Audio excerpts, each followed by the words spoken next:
اس حاکم کی روایت میں آتا ہے ابو ذر غفاری کی موت کا وقت قریب آ گیا، صرف بیوی ہے پاس. بیوی نے رونا شروع کر دیا کہ حضرت آپ فوت ہو گئے، آپ کو کفن کون دے گا، آپ کو غسل کون دے گا، آپ کو دفنائے گا کون، میں عورت ذات کیا کر سکتی ہوں.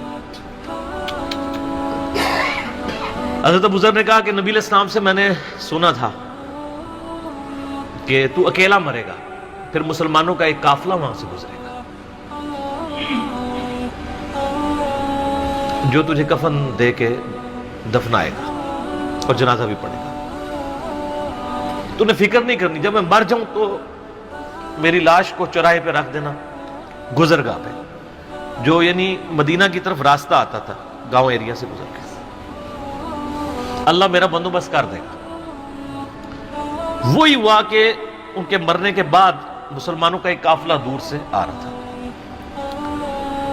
تو اسی مستقل حاکم کی حدیث میں آتا ہے کہ سر قافلہ بھی سنے پھر کون ہے، عبداللہ ابن مسعود رضی اللہ عنہ. ابو ذر غفاری بھی زہد کے امام، ابن مسعود بھی زہد کے امام، ابو درداء بھی زہد کے امام.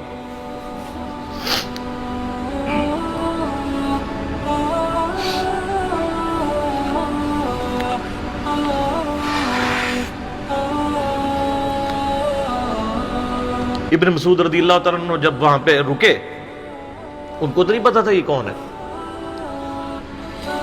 تو انہوں نے کہا بی بی کیا ہوا؟ ان کا میرا خامند مر گیا ہے. ان کا یہ کون ہے؟ تو انہوں نے کہا ابو ذر غفاری. عبداللہ ابن مسعود کی چیخ نکل گئی، چیخ ماری انہوں نے.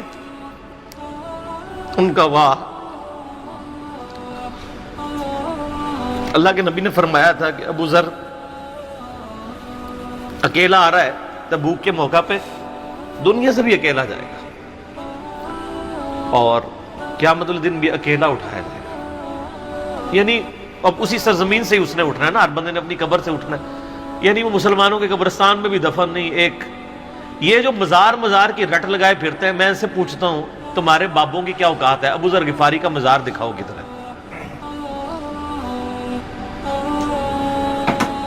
جو اس روئے ارض پہ نیلی چھتری کے نیچے سچا ترین انسان جس کو اللہ کے نبی کہہ رہے ہیں، اس کا کوئی مزار نہیں ہے. غریب المتنی میں مرا ہے، اس کی قبر بھی ایسی جگہ ہے جہاں مسلمانوں کے پاس قبریں بھی کوئی نہیں ہے. ایک ریگستان میں اکیلی قبر ہے، اس قبر کا بھی کسی کو نہیں پتا.